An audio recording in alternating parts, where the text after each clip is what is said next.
Good morning, everyone, and thank you for joining this new European Media Freedom Act talk, what we call the EMFA talk, organized by the Centre for Media Pluralism and Media Freedom. I am Elda Brogi. I'm currently the Deputy Director of the Centre for Media Pluralism, Media Freedom at the Robert Schuman Centre, European University Institute. And to introduce the discussion of today, let me briefly start from a quick recap of what these EMFA talks are.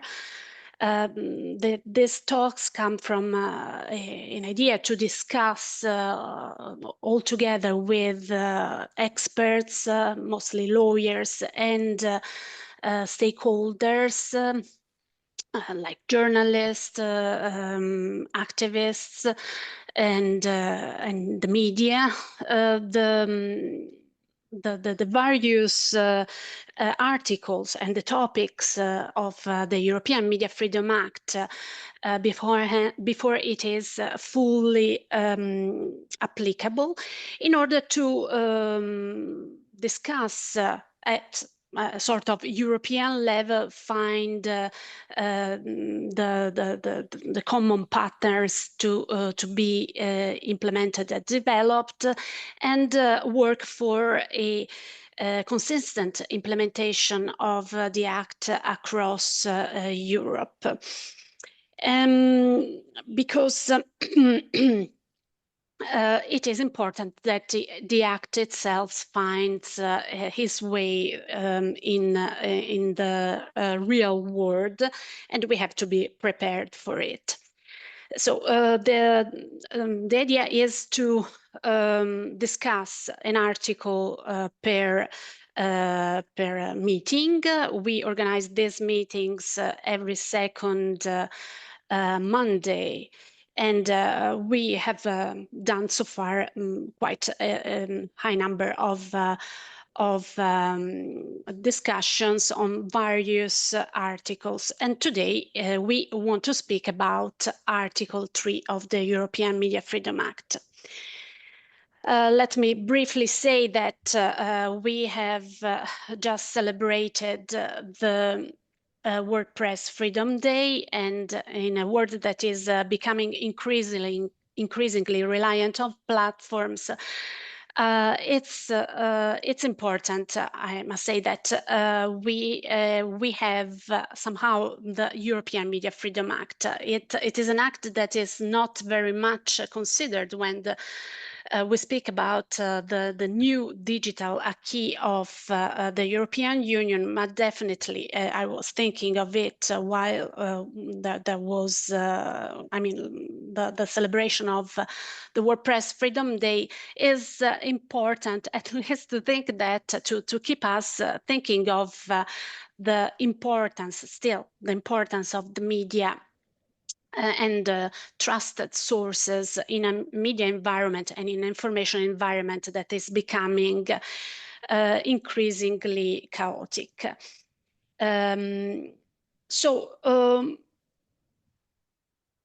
What is media and how to protect it is somehow the next challenge that the European Media Freedom Act somehow poses exactly in Article 3. Because what does Article 3 says that member states shall respect the rights of recipients of media services to have access to a plurality of editorially independent media content, and ensure that framework conditions are in place in line with the regulation to safeguard that right to the benefit of free and democratic discourse. Somehow this article concentrates standards that we have always discussed mostly in the European discussions. Indeed, on the one hand, the the right of the citizens, of the recipients best in this case, to have access to editorially independent media content. And already a question for our guests today, for our speakers today, is what to interpret as editorial independent, pluralistic and editorial independent media. And on the one hand, the right that is vis-à-vis the state that has to respect this right of the individual recipients. On the other, the obligation of the states to create the necessary framework conditions to protect it. So on the one hand, member states that are called to act when it comes to Article 3 to safeguard the rights of recipients of media services. Member states shall respect the rights of recipients and ensure the conditions for a free and democratic discourse. So this is somehow a sort of definition of what media pluralism entails in this complex and let's say chaotic media and information ecosystem. And what is particularly relevant is also this the fact that the article highlights the importance of the state. I mean, one of our speakers today is Mark Cole, and he perfectly knows how many times the role of the state in creating the conditions for a plural media system has been mentioned in the standards of the Council of Europe. As Mark has been has been cooperating in one of the committees of the Council of Europe, a committee of experts on media environment and reforms, exactly on recommendations on principles for media and communication governance. So this is a specific standard that somehow has been developed within the European framework. This Article 3 somehow asks us to explore the possibilities of the state to support a pluralistic media environment, because if in the past it was pretty clear that the market plurality, measuring the market plurality and intervening on the media market was the best proxy to ensure a pluralistic media environment, today things again are more complex. And defining media pluralism and asking for interventions on media pluralism, asking the state to intervene to protect media pluralism, entails evaluations that go beyond the mere market elements, including probably to understand exactly what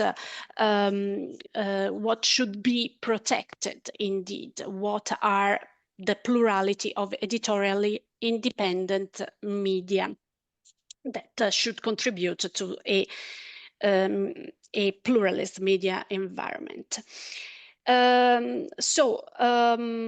Without any delay, I would like then to introduce the speakers of today, and that are Luigi Malferrari. Luigi Malferrari is a European Union fellow here at the Robert Schuman Centre for Advanced Study at the European University Institute, but he's also member of the legal service of the European Commission in Brussels, working in the fields of free movement, public procurement, political advertisement, media, and fundamental rights and values. He's also, he teaches in various faculties, in various universities across Europe, including Sciences Po in Strasbourg. And Mark Cole is professor for Media and Telecommunication Law at the University of Luxembourg. He is a very established and renowned expert in media law, and he is also the director for academic affairs at the Institute for European Media Law, Saarbrücken, Brussels. And I had the privilege to work with him also, as I already mentioned, in one of these committees of the Council of Europe, where we were asked to discuss exactly the new principles for media and communication governance. On the one hand, electoral communication and media coverage of elections, and new standards related to prominence of public interest content. Renate Schroeder, that is one of the representatives of the groups of stakeholders that are sharing with us this endeavor of the EMFA talks. Renate is the director of the European Federation of Journalists. And I would like to give the floor first to Luigi, posing some questions somehow to the speakers, but also to the debate that will follow the three presentations. So what does this Article 3 in terms of theory, what does it entail in terms of theory? What kind of theory is behind this Article 3? But one of the questions that is most pressing, how this will be operationalized? How is it actionable in practice? It is one of the articles, actually, the article that has been applicable since November 2024. Could have it been used already, and in case, how? What kind of enabling power does it have vis-a-vis the other articles of the European Media Freedom Act, vis-a-vis duties and rights that the European Media Freedom Act entails in this new, let's say, updated definition of media pluralism that somehow the European Media Freedom Act subscribes, that is not only based on market plurality, but covers many aspects in a holistic perspective, many aspects of the picture somehow, pointing to all the, let's say, ingredients that are relevant to describe and create a pluralistic environment in EU member states. So I stop here, and after the presentation, we will open the discussion. I give the floor to Luigi for the first presentation. Thank you very much. Thank you very much, Elda, for the invitation and for the kind words. I'm delighted to be here in this distinguished setting. The usual disclaimer applies. I'm speaking today in a purely personal capacity. And I find the title very well chosen because it contains two words that are quite important. Power, first of all. Article 3 is indeed a powerful provision. For some reason, an overlooked one, maybe because the wording is very tiers, but maybe also for this reason, it is a fun provision for lawyers because you can, by way of legal construction, build very, very nice theories and and try to use it in all kinds of different settings. So the question that you asked about the operationality of Article 3 is well received. I will delve into it a bit later in my presentation because first I would like to set out the foundation. So we can start with the next slide, please. So the first, yeah, click again, please. There you go. Thanks. So first thing to notice is the very prominent position that Article 3 has in the EMFA because it basically comes right after the Article 1, which is the introductory article on the subject matter, and the Article 2 on the definitions.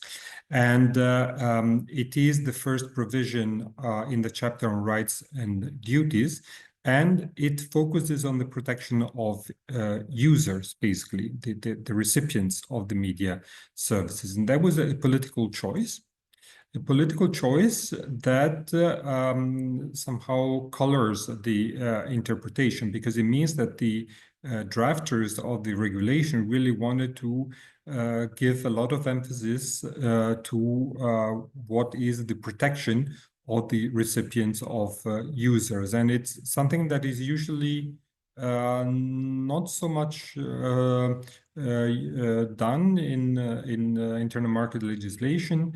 If you take, for example, the Services Directive, there is a provision on protection of users, of protection of recipients, which is Article 19. So it comes quite late in the legislative text.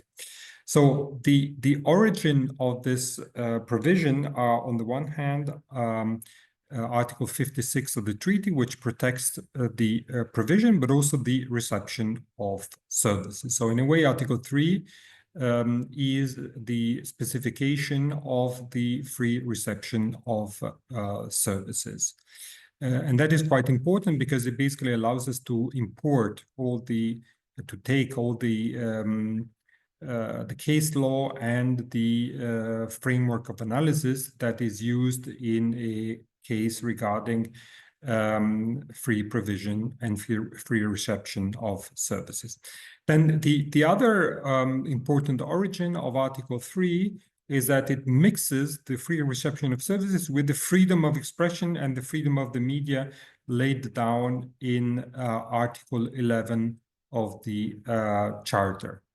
And this is something which is quite typical for the EMFA, that is to say, to do internal market legislation by taking into account the fundamental rights.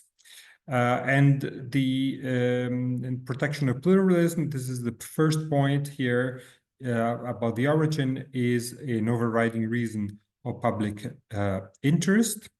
And the pluralism is related to the values of the EU, which are set out in Article 2, And as we know from Article 3, Paragraph 1 of the TEU, it is the function of the task of the union to pursue the values in its actions, and these actions entail inter alia the establishment and the functioning of the internal market. So really, you have here an intersection between internal market, fundamental rights, and values of the EU. Next slide, please. So Elda already set out the main content of the provision. There are basically two main obligations for the state. One is the obligation to respect the right of media service recipients, and the second obligation is to ensure the framework conditions. So these are both obligations for the state that are set out in favor of media service recipients and to the benefit of free and democratic discourse, as is set out at the end of the article. Next slide, please. So we start from obligation number 1, and I've broken it down into the 3 main elements. One is the respect of the right to have access. Resonates with the test under the free provision and free reception of services, which is about the market access and the access to the reception to the services.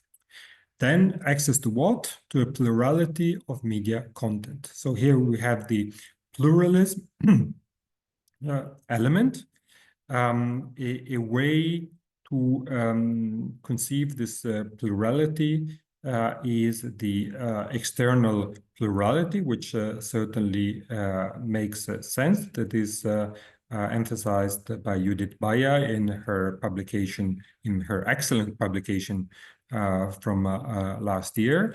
It is, in my view, an open question whether Article 3, with the plurality, or could also mean in certain scenarios the internal plurality. This is an open question. We can discuss about it. And then we have the third element, which is media content that is editorially independent. And here I just mentioned 2 things. One is the possibility to restrict actually this right to receive information if it is justified, proportional, and complying with fundamental rights. This is not explicitly set out in Article 3, but it is inherent in the provision because, of course, you know, the right to receive services under Article 56 is not an absolute one, but it can be restricted if there is an overriding reason of public interest, and they're also conflicting fundamental rights. But of course, this possibility to restrict this right is an exception to a freedom and therefore needs to be construed narrowly. So next slide, please. I will now briefly delve into the content of plurality of media content. And of course, there is an internal market aspect here because the choice for service providers is an element of the quality of the service of the market. But there's also a sort of more societal and fundamental right aspect because, as emphasized in recital 8, the plurality of media content is key to fostering public discourse and civic participation, as a broad range of reliable sources of information and quality journalism empowers citizens to make informed choices. Then in this context, it's worthwhile mentioning recital 14 as well, which focuses on news and current affairs content, which are considered important in shaping public opinion and have a direct impact on the democratic participation and societal well-being. So, and this resonates with the jurisprudence of the Strasbourg Court on Article 10, which considers that pluralism is a part of the freedom of speech and is a value intrinsic to democracy. Next slide, please. Then the other element that I would like to deepen a bit here, which is editorial independence. So editorial independence, as we know, is about the method of production of the media services. It is about both the single editorial decisions and the editorial line. Of course, editorial independence needs to be reconciled with the right of the owner of the media outlets to set out the long-term editorial line of the outlet. This is recognized in recital 34 of the EMFA. Then editorial independence here too is, like in the previous element, a component of the quality of the media services. And it is also a precondition for exercising the economic activity of media service providers. So these two elements can be found in recitals 14 and 17, respectively. And here again, we have an echo with the case law of the Strasbourg Court regarding Article 10, regarding special responsibility for journalists, and the fact that editorial independence is part of the freedom of expression and media freedom. Next slide, please. So now I move to the second obligation for the state to ensure that framework conditions are in place in line with this regulation to safeguard the right to receive pluralistic media content. So in line with this regulation means, of course, in compliance with the EMFA, but also in line with the objectives and spirit of EMFA. Then we have the last part in this context, which is to the benefit of free and democratic discourse. So here you really see that the coloring of the internal market part with a fundamental right and more sort of societal need part.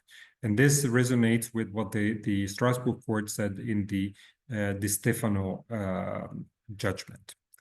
Here again, since it is a freedom, it is to be construed broadly. That is to say that the obligations for the state is to be construed in a broad manner. Next slide, please. So who are the beneficiaries of this right? They are, first of all, the EU nationals. Then there are the third country nationals that enjoy rights under EU law, for example, those that reside for longer than 10 years in the EU. And last but not least, the EU legal person. So this is set out in recital 8, and it is basically the sort of the corollary of the fact that Article 3 specifies the content of Article 56 of the treaty. Next slides, please. So here again, I wanted to zoom on the issue of the possibility to restrict the right.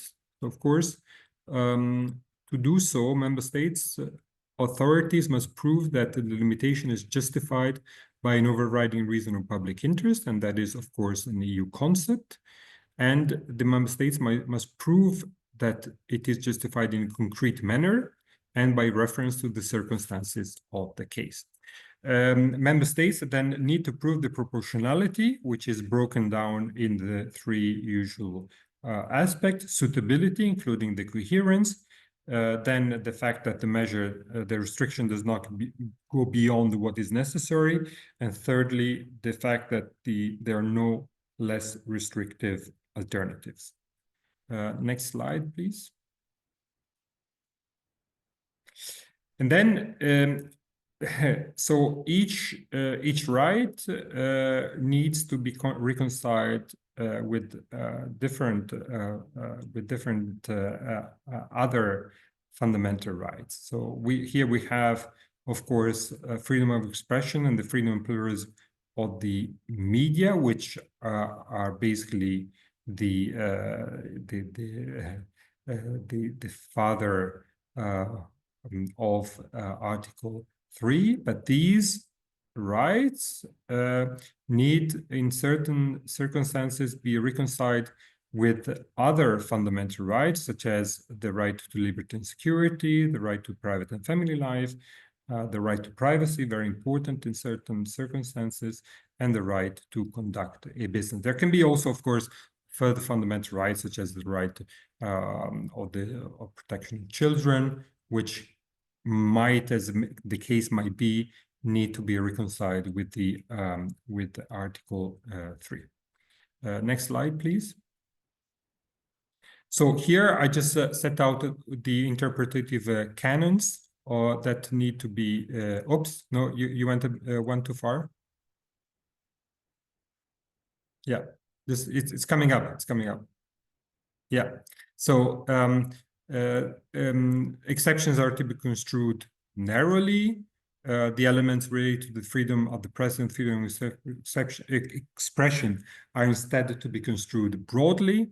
And then we have two general principles, which are the principle of effectiveness and the principle of equivalence. Effectiveness means that the rights need to be construed in a way that have teeth, and the principle of equivalence means that if we have two situations, one that protects national rights and the other one that protects EU rights, those need to be treated in a similar manner. Next slide, please. So their relationship with the other EMFA provision. This is an important point.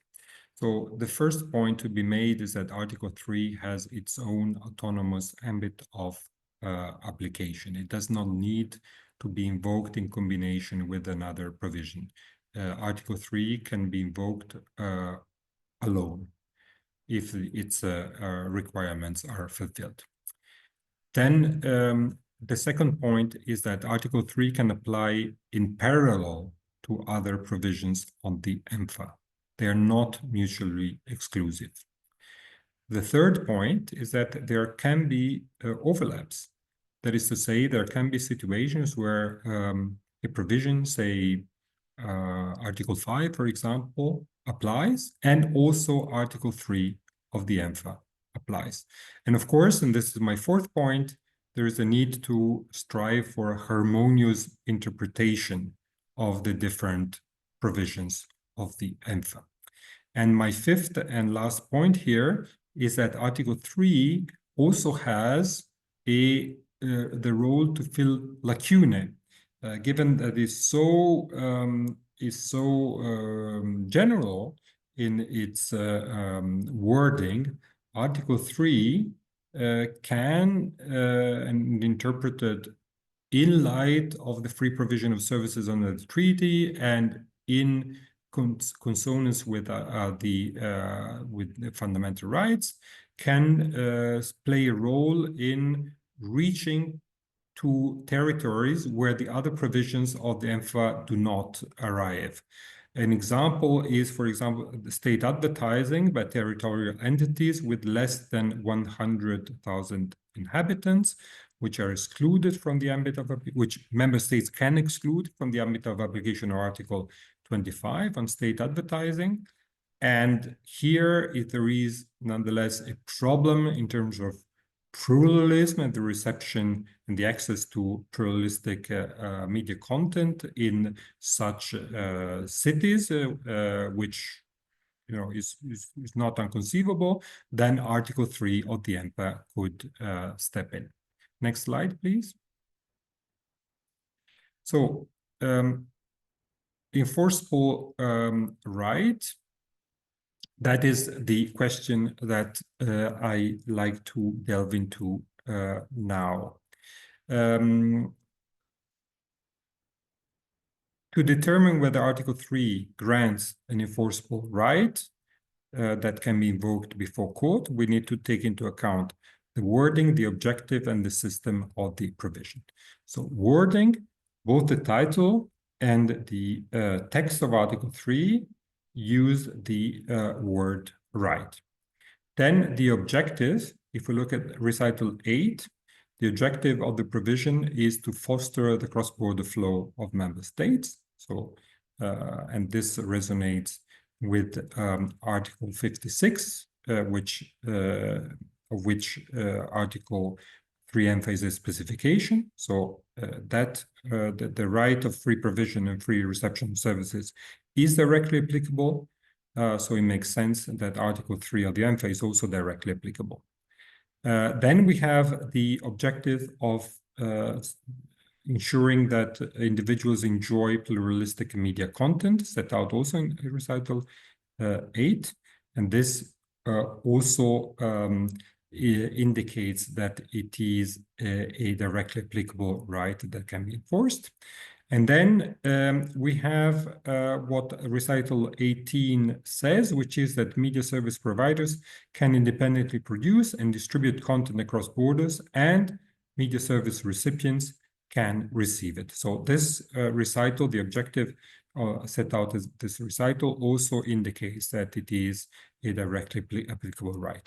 And then the third element, the system of the provision. So it is set out in the chapter, which is called Rights and Duties.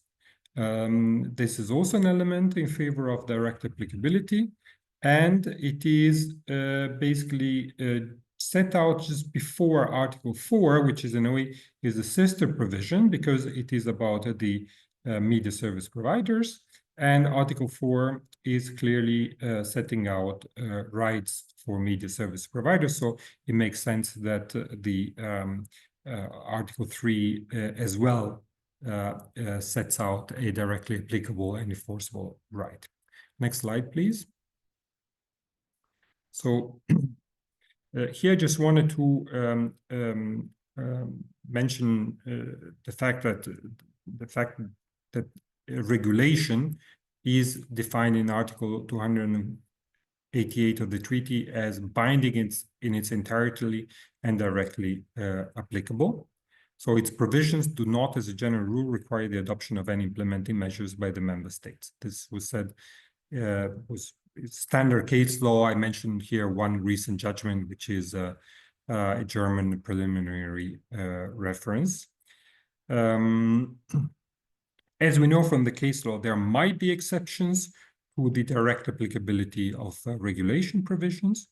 That would be the case if it's clear that the provisions are not unconditional and insufficiently precise. But Article 3 is certainly unconditional, and it is also sufficiently precise, also because you need to construe it in view of the freedom to receive services under the treaty and the Article 11 of the Charter. And final point here, we know from the case law that the fact that there is discretion for authorities or that they need to balance among different interests or fundamental rights does not exclude the direct applicability of a EU provision. Next slide, please. So here, I just wanted to mention that, of course, Article 3 is enforceable against the state. State is to be construed broadly. It couldn't be an action or an omission of the states. And here I just set out a few examples. So, for example, confiscation of press materials, the fact that the state censors publication on the basis of the content, the omission by the state to take steps to avoid indoctrination, and, for example, the policy of the state to award frequencies by ignoring the content of pluralism. Next slide, please. Then we go to the more intriguing question, which is whether Article 3 can be enforced in litigation between private parties. It is possible in so-called triangular situation where basically two private parties are at odds regarding the application of a national measure, which would oblige a party to do something, and that national measure is considered to be in conflict with Article 3.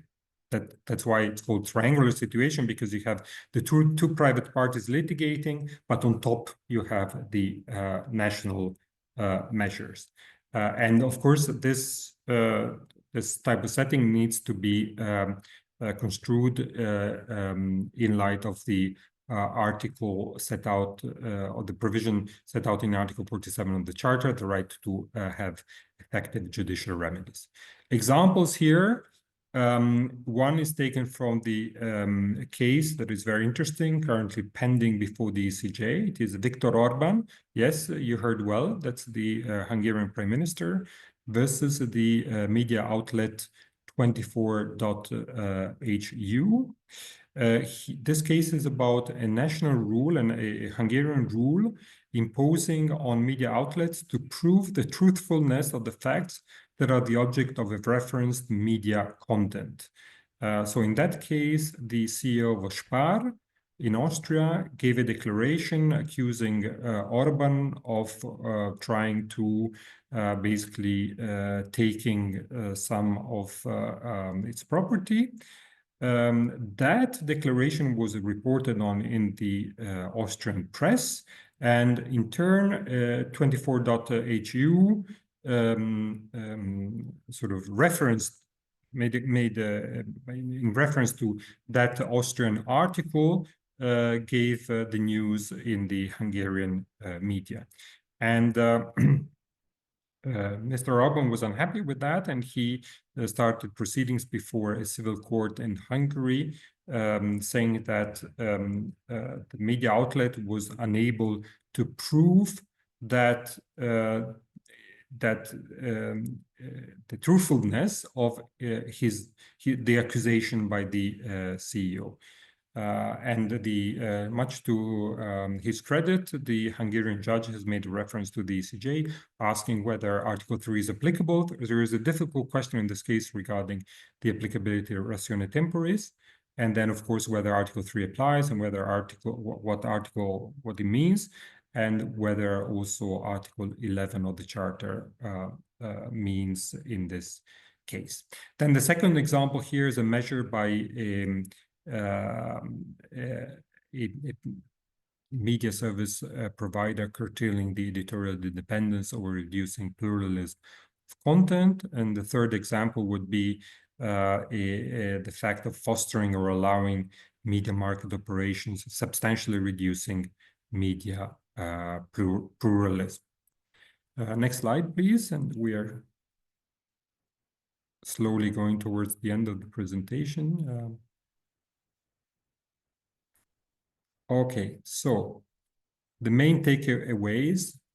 First point to remember is that to apply Article 3 does not need a cross-border element. This is something that the legislator can do. As we know, free provision and free reception of services requires a cross-border element, at least a potential one, but the legislator is allowed to specify the content of the fundamental freedoms in a purely domestic setting. This is what the legislator has done in Article 3, because there's no trace of the words cross-border or similar wording.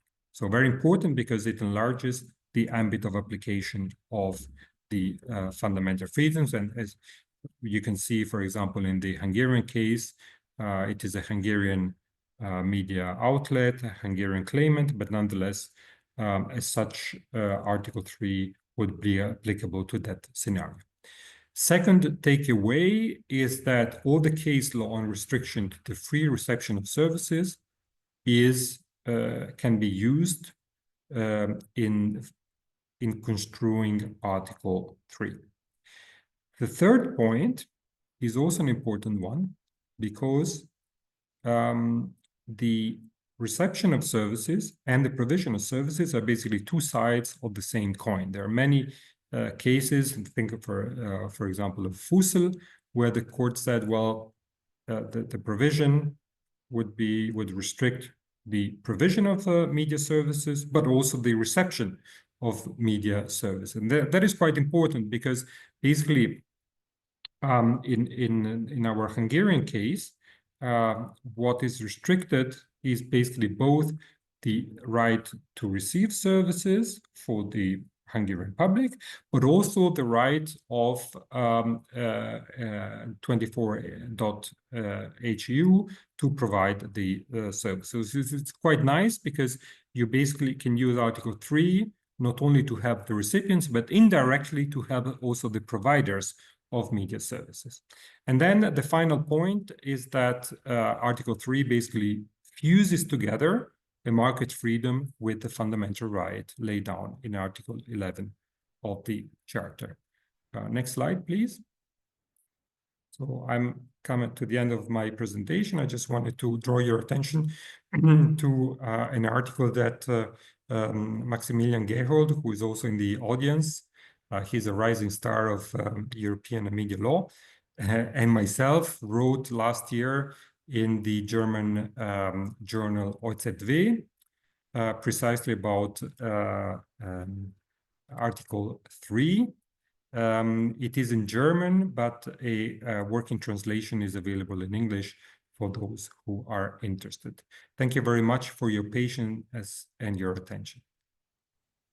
Thank you very much, Luigi. Now I pass the floor to Marco for his presentation. We are a little bit behind of schedule, but it was extremely interesting what you said, and I'm sure that Mark will have another interesting presentation. Please, the floor Thanks is a lot, yours. Elda. Thanks everyone for organizing this, but also for putting together this setup. Thanks, Luigi, for your initial viewpoint. I'm now in a bit of a dilemma, Elda, because number one, I hope you didn't say we're over time, which means I have to reduce my thoughts to the minimum. Now, I know you will give me the minutes that I need to give my viewpoint. And number two, I would love to immediately respond to many of the individual points that you made, Luigi, but I think we also maybe should first take the two different viewpoints on some of the issues and then also discuss them afterwards when we heard Renate's points of view as well. So I will still stick to my presentation, but some of the things that I will say will resonate with what Luigi said because they're the basics, but in such an important question like this one, meaning what does one of the core provisions of the EMFA, indeed, as you said, very prominently placed as the first substantive provision, what does that actually mean and what can it bring us for the future? I think it makes sense to take two viewpoints, okay? We just heard about two sides of the coin, but we also can take two different viewpoints. And when I do that, I will purposely mention that I will be critical on some points of view. And normally I would only show this at the end and say, if you want to read more about what I think, you can do it in these two publications. But I purposely say it at the beginning because some of you are aware of this. Elda certainly knows as well because we've discussed it, but I think many others as well, Luigi anyway.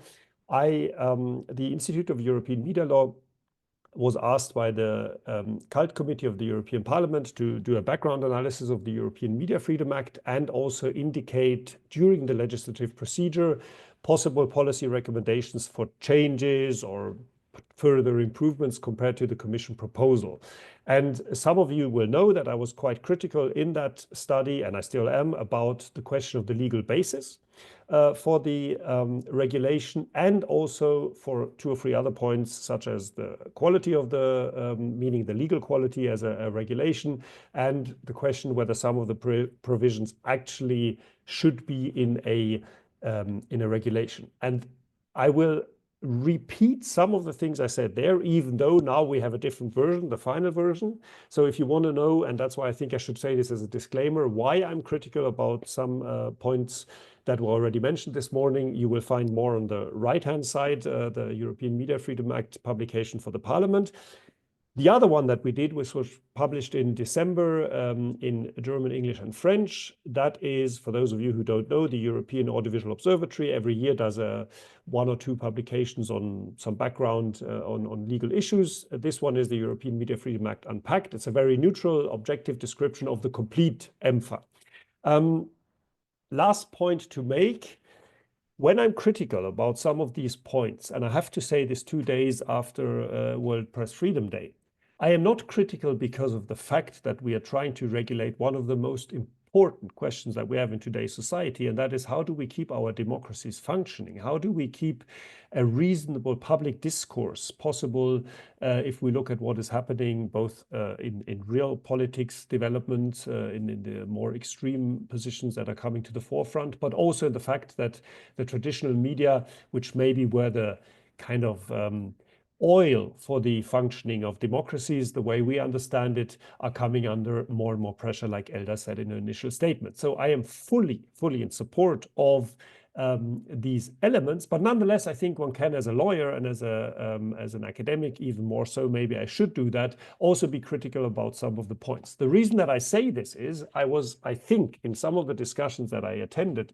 previously, I'm not afraid of today because you're all very balanced, I think, listeners, but in some of the discussions that I was involved in during the legislative process, after people knew that I was critical about some of the points, one was nearly put into a kind of a defensive position to say, how can you be against the European Media Freedom Act or against specific provisions? Because it is regulating something that is for the good and benefit of society. So yes, it is for the good and the benefit of the society what it's about, but I can still discuss whether this provision is the right way to do so. So hopefully you understand why I then will be a bit critical of some of the points. Elda already mentioned, and Luigi also pointed that out, Article 3 actually is a hit in the EMFA itself, because it was made applicable after a very short period of member states, giving member states a chance to get used to it. So EMFA enters into force a couple of weeks after the 11th of April, and already in August, and the only provision that is applicable is Article 3.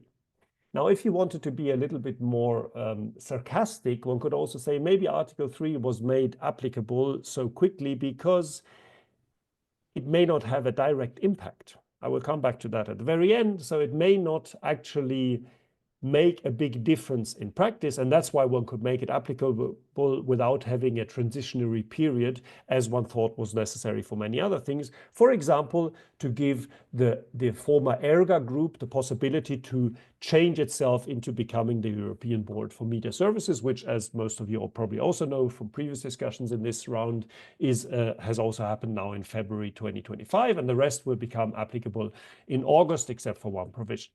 Okay, having said that, it is worth going back in the history of the provision for a brief moment.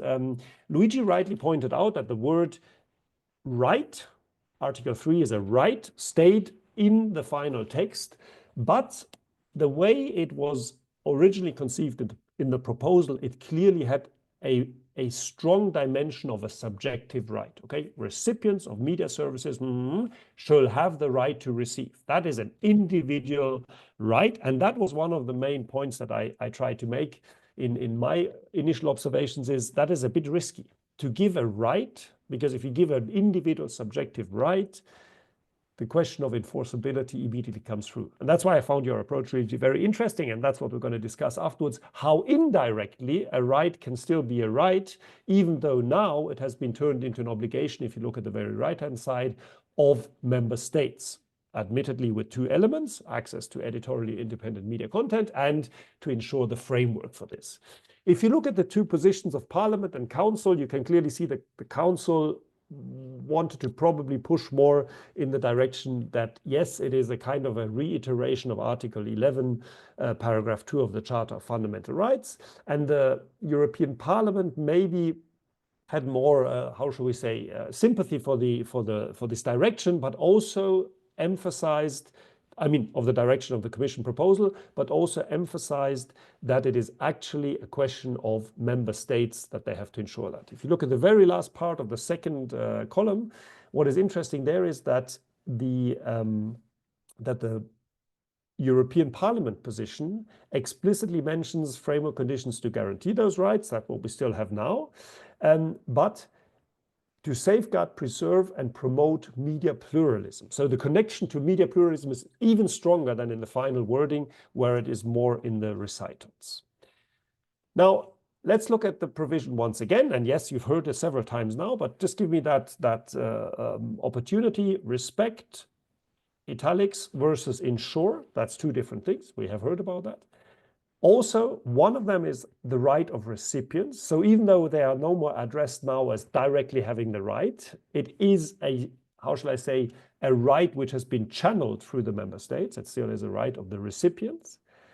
And if I may say so already at this point in a footnote, also of the media service providers. Why? Because automatically through the second ensuring of the framework conditions, the media service providers also have a guarantee that there is a framework in place that allows for the provision of content which fulfills this subjective or not subjective right of recipients of media services. What do the member states have to do? Well, they have to create framework conditions to safeguard that right.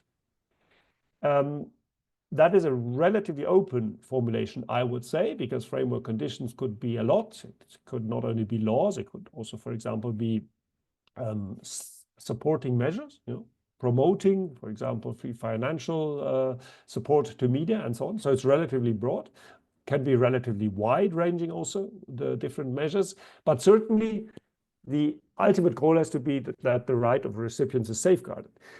What I put in brackets is that actually we don't even need that to the benefit of free and democratic discourse. That's the motivation. That's something that I would put in the recitals because it actually means why are we doing this? And remember again, the European Parliament put it closer in connection with media plurality. Okay, not something that is an issue, but I just wanted to point it out. That is not really part of the substantive provision, except if we would say we can use it as a measurement to see whether framework conditions were not done with the ultimate aim of benefiting a free and democratic discourse. But for me, that is impossible because the right of recipients already says we have access to a plurality of not any type of media content, but editorially independent. So that as one point to mention. And then it had also been said, the European Media Freedom Act, similar also to other very recent digital laws of the European Union, take the DSA, but you can even go back to the General Data Protection Regulation. A lot of the things you can also find in recitals, which per se is not a problem. Obviously, the recitals have always been the element of EU legislative acts that explain the motivation. But I sometimes think it is important that we also distinguish what do we have in substantive provisions and what is guidance, maybe also for the Court of Justice of the European Union when interpreting. And interestingly, for example, the recipients of media services, as I will point out in a moment, are not defined, although there is a huge amount of definitions in Article 2. But they are only found in Recital 8. And it's interesting. Why? Because on the slide that you saw before, it has several elements. It is actually not just a recipient. It's recipients that are either nationals of union citizens or that are that benefit from the legal framework of the EU. So it goes relatively far. So it's interesting. This is only a short part of Recital 8. Recital 8 is very long. So Recital 8 does, in my view, more than is at least directly visible from the substantive provision. Except they should be able to enjoy pluralistic media content. That again relates quite well with the second part, what I put in brackets of the provision, and what the European Parliament emphasized. Interestingly enough, what a media service is, and that is maybe also quite obvious, is defined in Article 2. We heard about that. It's a combination of the old Audiovisual Media Services Directive, media service providers, and the provision in the Copyright in the Information Society, the 2019 Copyright in the Digital Single Market Directive, where press publications are used to define what a media service is in that content. And here they are all brought together. I do, however, want to point out that Article 2.1 takes an approach to media services which most likely mean professionally curated and organized media content. And that's going to be one of the big issues, whether the Article 3, if you understand it like that, in combination with Article 2, maybe is even narrower from the perspective of recipients of media services, because also non-professional media services can contribute to a pluralistic content offering and maybe be very relevant in the free and democratic discourse. Bloggers, for example. And why am I mentioning that? Not because it's my personal opinion, but because the Court of Human Rights in Strasbourg, when interpreting Article 10 of the Convention, has been relatively broad in who is actually contributing to this free and democratic discourse, and therefore deserves protection under Article 10. And then lastly, what I also find very interesting is that recital 14, which has also been mentioned, says this access concerns quality media services produced by journalists in an independent manner. Clearly, again, professional journalists, maybe with a training that know about deontologic rules and so on. So ethical journalistic standards, and therefore provide trustworthy information. That I would double underline and say, yes, this is very important, that we come to a point where we also distinguish between any type of content dissemination. What I just said, critically, you can also see that if everyone is suddenly a journalist nowadays, or everyone is a contributor to the free and democratic discourse, then we have the result that we currently have in the online debate fora very often. But if this was the aim of EMFA, to strengthen and clearly put the real media services, I call them now the real media service providers, into the focus of Article 3, then why not make that clearer by having it as a definition and not leaving it to maybe later interpretations by the court. So a very few points about interpretation. I quickly muted one of my slides while Luigi was presenting because it would be too much of a repetition, but I do want to focus on 2 or 3 points where I partly agree and partly have a slightly different reading about how we have to take Article 3. So the first is, what is the actual content of the provision? And yes, we will one day know, because probably very soon the Court of Justice will be saying something about it. We will one day know whether it is really so unconditional and clear that you can directly grab it.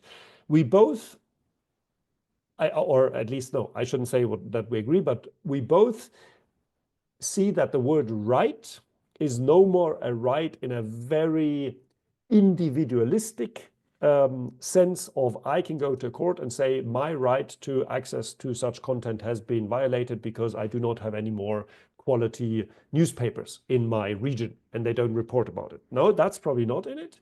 It's more about the question, if that situation occurs, what does the member state have to do? In my reading, no subjective right, a commitment of the member state, maybe even more than just the member states, because when they create the framework conditions, it will also oblige the service providers themselves. But at the same time, in my reading, that is just a reiteration what already has been regulated by the fundamental rights of freedom of information and freedom of expression. So Article 11 of the Charter or Article 10 of the Convention. And why is that so important with Article 10 of the Convention? Because we've got this long-standing case law of the Court of Human Rights and very, very important case law that indeed, you probably saw that there was one quote of one judgment also in the overview before, but indeed the Court of Human Rights has quite, how should I say, forcefully, quite extensively underlined that it's obligations of member states, positive obligations that can follow out of the fundamental right, Article 10, the ultimate guarantor of media freedom, meaning that the member states don't only have to limit themselves in the way they restrict media freedom, but they have to guarantee the framework conditions. And then we're back at the wording of Article 3 with one difference. It's states which have ratified the convention, so it's clearly the states. And now here we have that reiterated in the EMFA, which is a regulation which obliges the member states under EU law. So we could say everything's the same until here, with one difference. The question is it the obligation of the member states under EU law to do that? Or is it just an obligation of the member states, which is also reflected in EU law? And that, I think, plays a big role then afterwards when we ask ourselves about enforceability.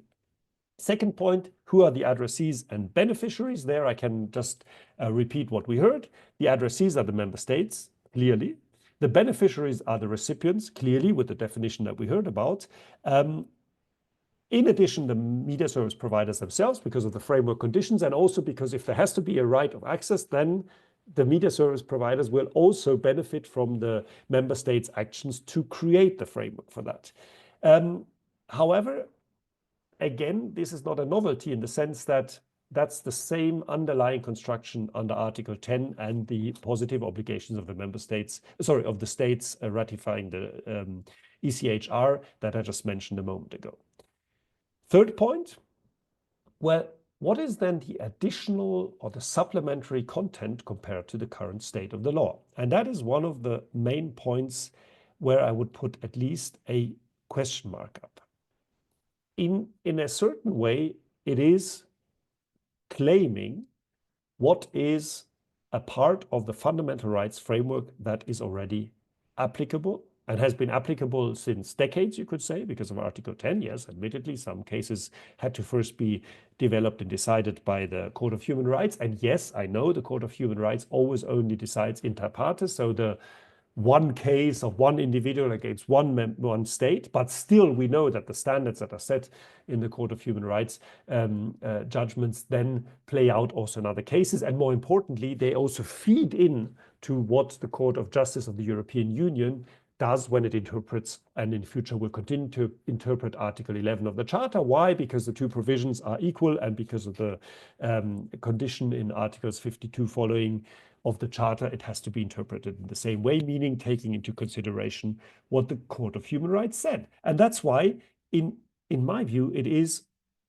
repeating the fundamental rights framework. Now, you could say, is that a problem? No, that per se is not a problem, but we have secondary law, so a regulation, which is explaining something that already follows from primary law.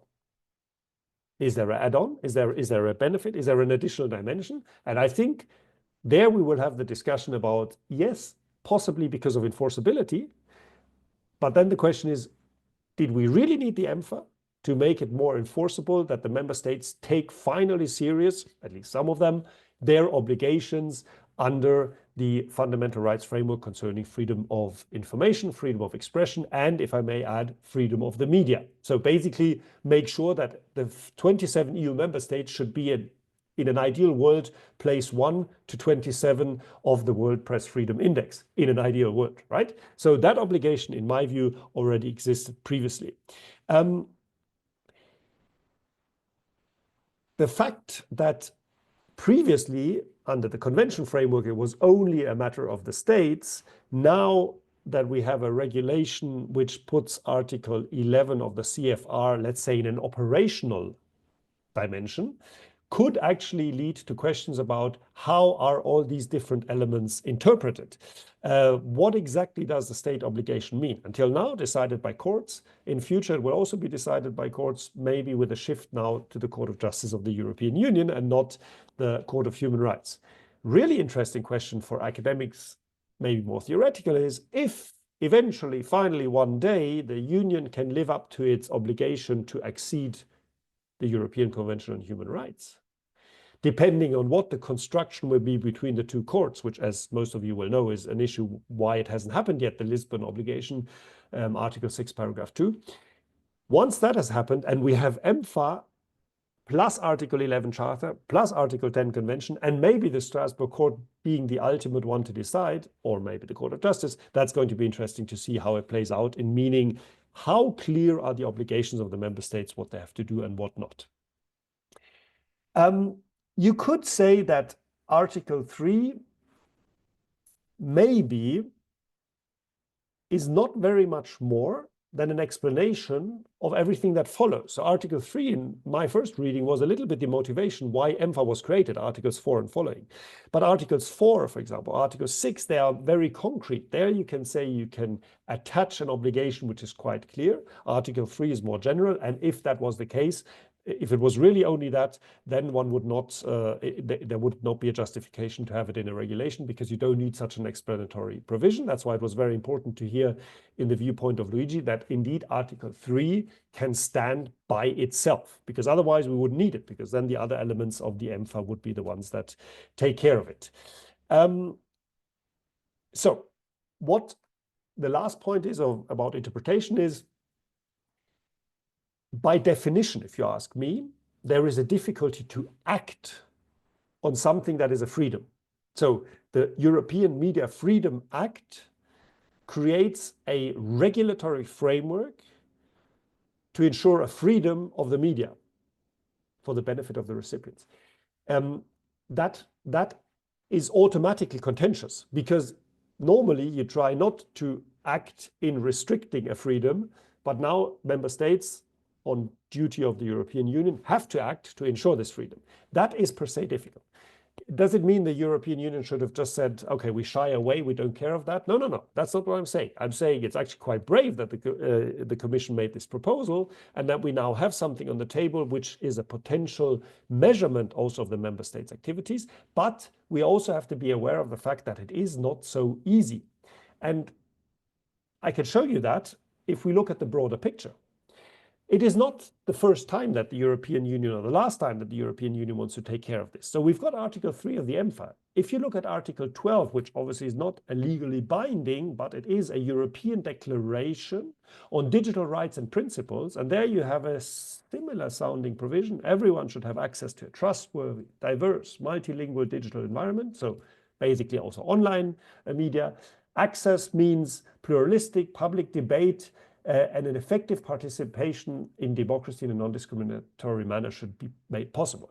That, I think, is quite fitting, because it means, yes, the way we understand our position in the digital world, this is from the European Union, has been formulated in a European Declaration on Digital Rights and Principles to say we should have access to such content. Can we make it legally enforceable? Question mark. Second, even broader picture. Just very briefly, just to show you it's not isolated. You can look at other parts of the EMFA. Luigi already indicated that, for example, Article 20.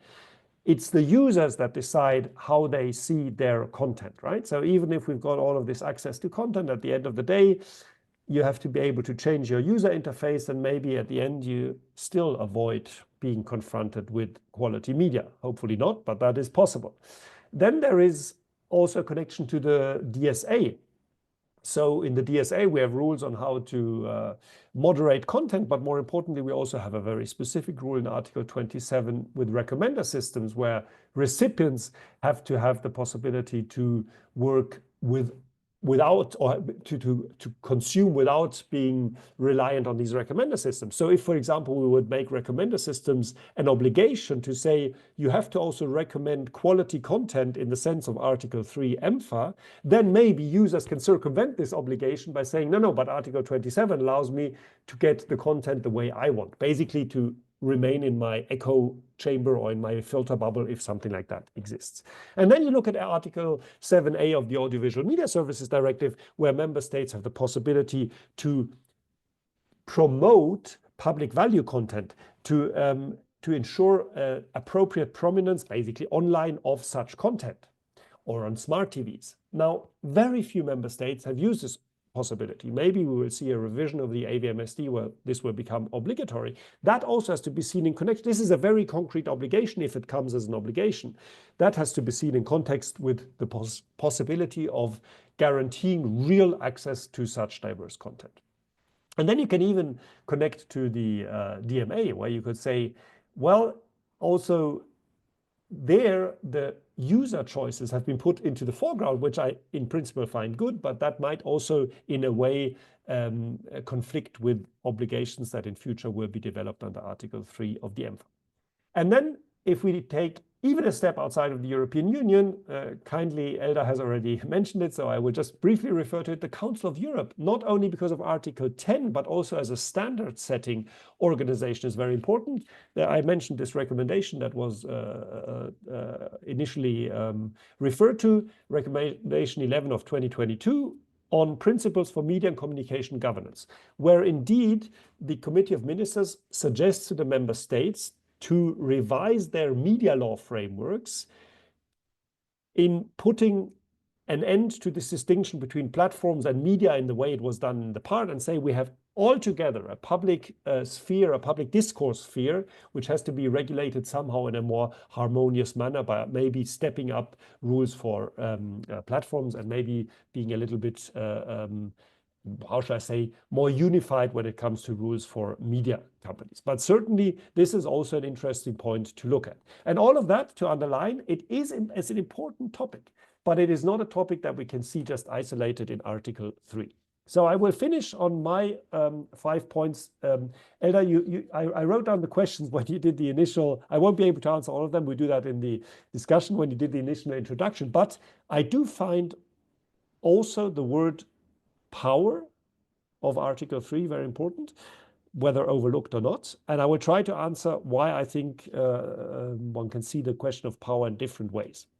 So, is it power in the sense of what in Germany is called a Staatszielbestimmung? So basically a distinction between what is the structure of the state, what are fundamental rights, and then there are some goals in the German constitution, and I just use it because this expression has also been reflected in other courts, that are an aim, a goal, a value of a state, and therefore have a similar quality like fundamental rights, but the difference is they are not directly assigned to an individual, and therefore an individual cannot directly enforce them.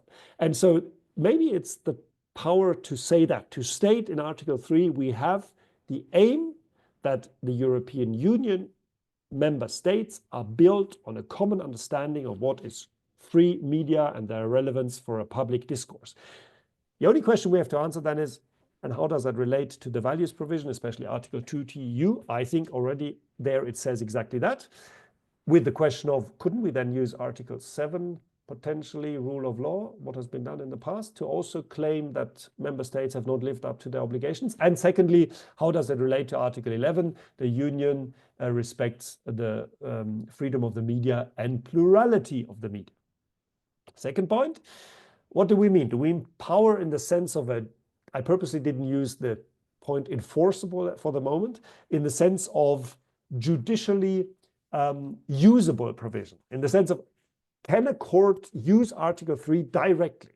So now, yes, the Hungarian colleagues have, the judges have identified there is a need to understand not only ratione temporis, that's a different matter, because then we will get a case in a few years from now, if it's not this one, but can we as judges in member states decide on whether a member state action is contrary to the obligations of Article 3, or, to turn it differently, whether they have lived up to their obligation enough, for example, by promoting a media? And if so, is it the Court of Justice that has to answer that? In other words, will it be the Court of Justice of the European Union that would ultimately decide on each and every individual instrument that is applied by member states, or laws applied by the member states, in view of Article 3? Well, I think the Court of Justice will then say, we know what we've learned about Article 10, and we can't go into more detail than that. Power in the sense, now I will use the word of enforceable right. For individuals, I showed you my skepticism. But, and here it will be interesting for me for the discussion to hear different viewpoints also on that, is this mainly a possibility to make it easier for the European Commission to step in as a guardian of the treaties? Remember, Article 26 of the EMFA has the monitoring exercise, so basically observing the media markets. And that could be an element where the Commission could say, but look, this is clearly not living up to the standard of Article 3. We have identified that in our monitoring exercise using independent scientific advice. And that's why we think there is a treaty violation here, because if there is a violation of Article 3, it's automatically a treaty violation, and there could be an infringement procedure. But that needs a lot of bravery to do that. And if we talk about the different dimensions of power, then I would also ask, is there also a risk in Article 3? Because until here, everything that I said, also the critical points, you could say, but it doesn't matter, because if it is the case that it was already there as a fundamental right framework, what's the problem to just add another layer and say, we say it again, just in case you haven't understood it. But there could also be a risk. So is there any damage done in the sense of an overlooked risk with such a provision? And I will just mention two elements, and then I will say probably the damage is not there, but there is a risk that it will have a damage in the future when it comes to the division of powers between the member states and the European Union. Number one is the nature of the provision. If everything I said is true, and if that is normally an obligation of member states, and it's even been reiterated that's an obligation of the member states, is it then really a competence of the European Union? Now you can say that's a purely theoretical question. It's a purely theoretical question. At the end of the day, it doesn't matter, because if the member states are anyway obliged, why not let the EU regulate about it? Why not use the values as a reason that the union, when it acts, considers that? But they are not the legal basis for that. And why is that a problem? If the currently pending, and I know I maybe shouldn't mention it, but we have to talk about it. If the currently pending case of Hungary against Council and the European Parliament, claiming that the complete European Media Freedom Act was not based sufficiently because Article 114, harmonization of common market rules, is not enough, would be successful, that would, in my view, have quite a serious damage, because we risk something that could signal to a member state that they can do what they want in that field because it's not a competence of the EU. And that's not true, because Article 10 says differently. But the first question is really, is the nature of the provision not of a kind that maybe goes a little bit too far in view of Article 114 and the competence of the member states? And would it not even be better that it's the member states that clearly have this obligation, irrespective of whether or not it was written in a secondary piece of legislation, because it already follows from the values of the EU, it follows from Article 11, and it follows from Article 10. And the second is the quality of the legal act. I don't mean the quality of the provisions. I mean, what is the legal nature? What is it? It's a regulation. The Audiovisual Media Services Directive, as the core of media regulation in the EU, has always been a directive, because it has been clear there are differences in the way the member states approach discussions about how to have an ideal media framework.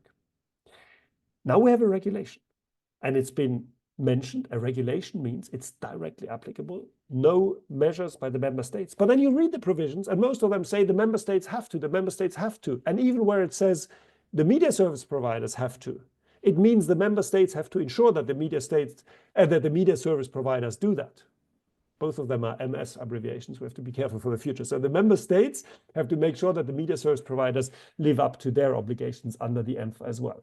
And that's why I am not so sure whether the instrument of a regulation, which has the advantage that it's directly applicable, will not maybe turn against the regulation at one point if it is not, how shall I say, clear enough in all its elements. Some elements are very clear. Member states under Article 21(2) have to create media concentration rules. Yes, that's clear. That's an obligation. You can check it.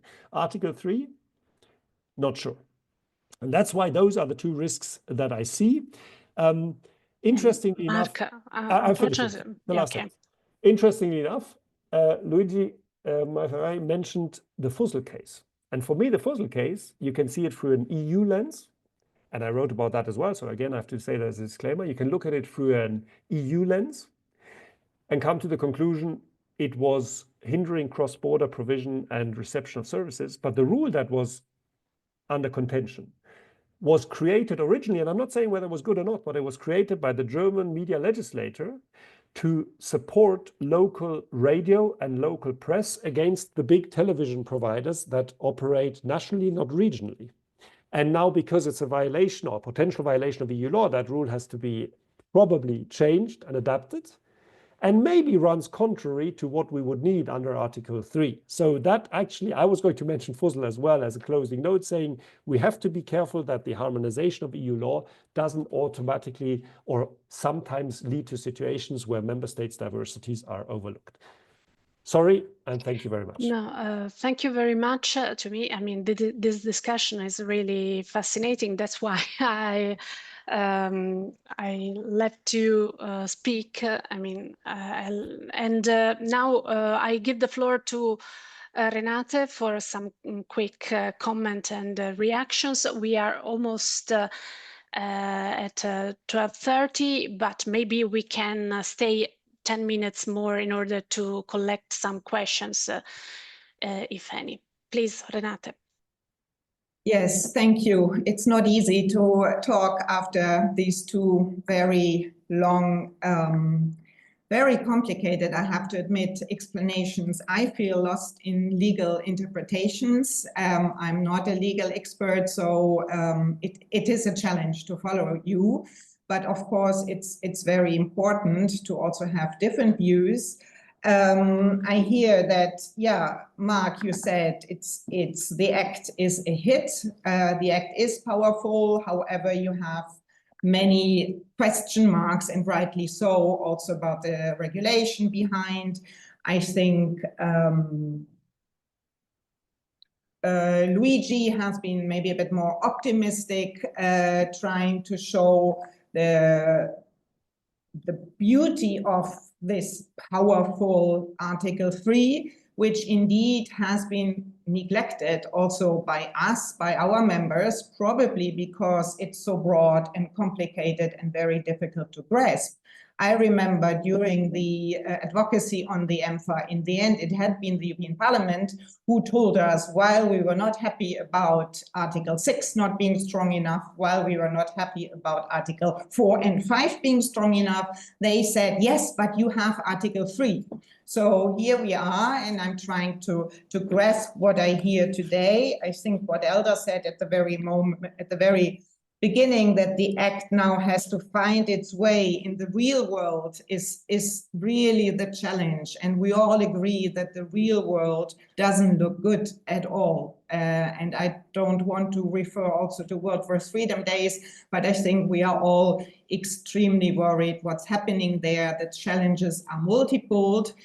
For us, for the EFJ, the Article 3 and the interpretation we have with our limited means has been a way towards a confirmation of journalism as a public good. As indeed it was said, and I think both of you agreed there, the qualitative measures are very important. The need to protect journalism or information, editorial content that is professionally and ethically done is utterly important for us. For that, of course, and I think there I have actually many questions, because it's written in the text that member state must ensure the relevant framework conditions. What about the losing fundal model for journalism? For me, that shows we do not have the framework conditions. Would that be part going to the Court of Justice? We probably all agree now there are so many questions, so many open questions, that the only way forward will be case law with the Luxembourg Court of Justice.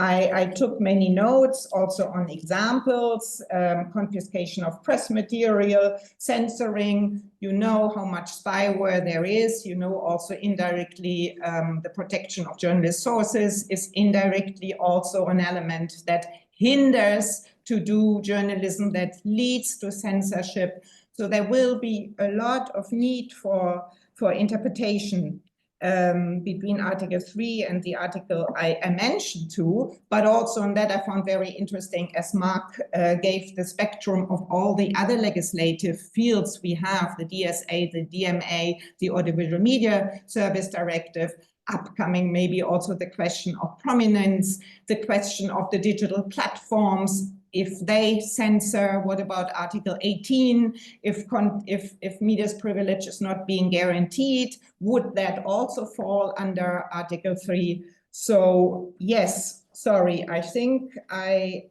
have many more questions, but that's probably also the beauty and the idea of today's meeting. And I will stop here because we don't have much time, and maybe there are also some answers to my preliminary questions and a little bit of discussion. So I just stop here and thank you for this very rich discussion on this very important article. Thank you very much, Renate. Yes, indeed. I mean, this is just the start, in my opinion. This is a very tricky article, powerful, potentially powerful, but indeed we have to fill in with some concrete content, maybe. And I think that just one remark to what Mark said, that indeed all these standards that are somehow in the European Media Freedom Act are already the developed by the Council of Europe. Definitely, when I read the European Media Freedom Act, I think of the rest somehow. And the exact aim of these talks would be to to explain how much behind, how many things are behind the European Media Freedom Act and how they can be exploited through the implementation of the European Media Freedom Act, considering that it is a regulation. Maybe the added value, if we want to speak about added value, is exactly this in comparison with the Council of Europe standards, that there is a potential implementation, direct applicability and direct implementation by the recipients, even if personally coming from a human rights perspective, I still feel hard, to see recipients in the name of recipients, even if Luigi explained us what does it mean, what does it entail, as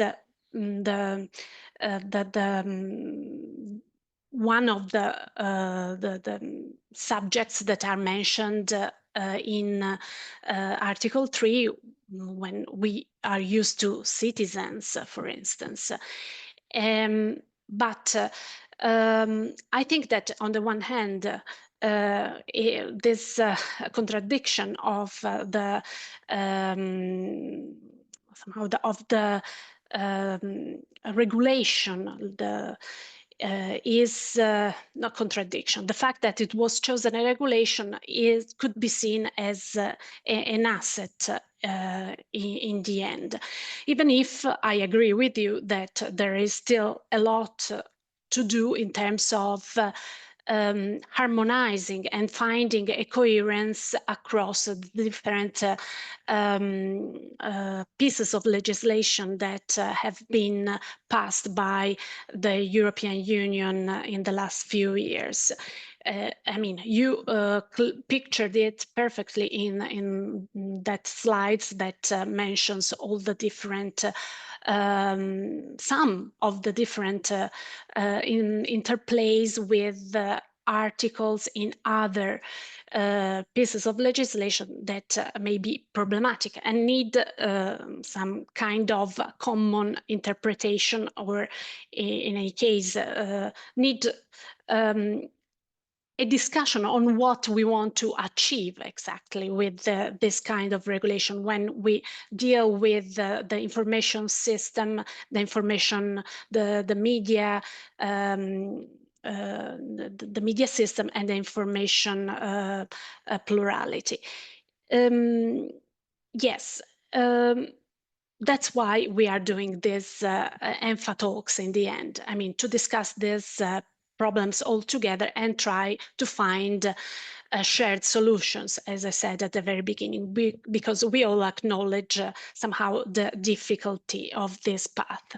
But I want to leave the floor to additional comments and questions, please.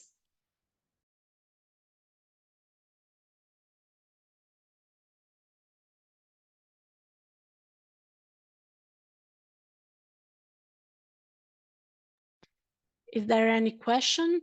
Any raised hand? So, do you want to? Well, I shouldn't probably, because I have already gone, and I'm sorry, I got carried away. I realized only afterwards that I didn't start the timer. But Renate, I would like to respond, if I may, just to one point, and that's to once again underline why I am a little bit in worry, but I'm looking forward to that it will be used. While one will need more, how shall I say, more daring strategic litigation. If you compare it, for example, to the General Data Protection Regulation, okay, we all know what the regulation has done for the enforcement, for the actual enforcement on the ground of individuals' digital rights in data protection. Because it gave a very strong position to NGOs, it gave a very strong provision to individuals, because it's got remedies, sanctions, and all these things. Do we have them in EMFA? No. Could they have gone into EMFA? I think no, but we don't have them. So it'll need different types of litigation where the Court of Justice, if it wants to, then uses the opportunity to give more meat to the provisions, to say Article 3 means, number one, you have to have strong public service media because that's connected to Article 5 and they have a special role. Number two, you have to make sure that the press is free and gets the support it needs, and if it's necessary, it has to be financial. Number three. Will the Court of Justice do that? It's a judicial interpretation body, and that's what I mean. I hope we had a comment in the comment section. I hope that the member states who have maybe so far overlooked that they had these obligations under Article 10 and under all of the standards of the Council of Europe maybe now learn their lesson. Then it's perfect that EMFA came. Then I'm super happy, and I will in 5 years say, thank goodness the EU did it. If they don't, and somebody has to bring them to court about it, difficult.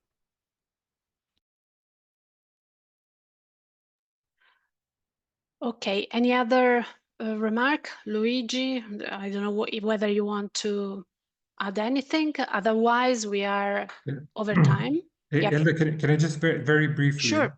So one important thing on which I have a partly different view than you, Elda, and you, Mark, is about what Article 3 does. Article 3 is not a mere repetition of the fundamental right of Article 10 of the ECHR.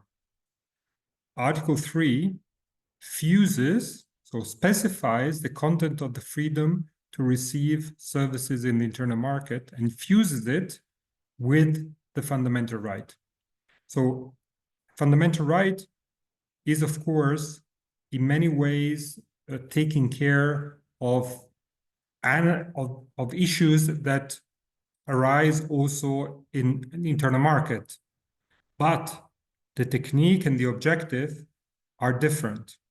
So Article 3 is an internal market legislation which fuses and incorporates the fundamental rights. So in that regard, it is not just a repetition of Article 10. I think the Hungarian case is a good example that shows that Article 3 is a vehicle to make Article 10 of the Charter of the ECHR and Article 11 of the Charter more visible and more tangible in their enforceability.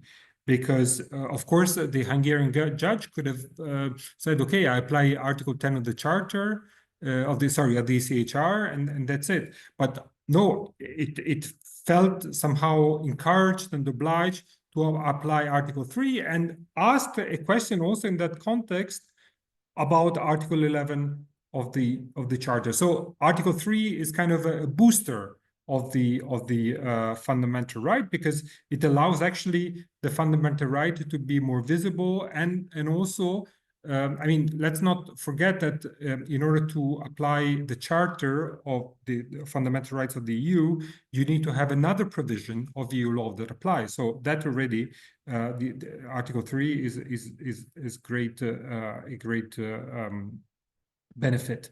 Then on directive and regulation, I think you've said everything. I think the political decision to have a regulation was very much a good one, because in a lot of member states, we would not reach results if it were a directive.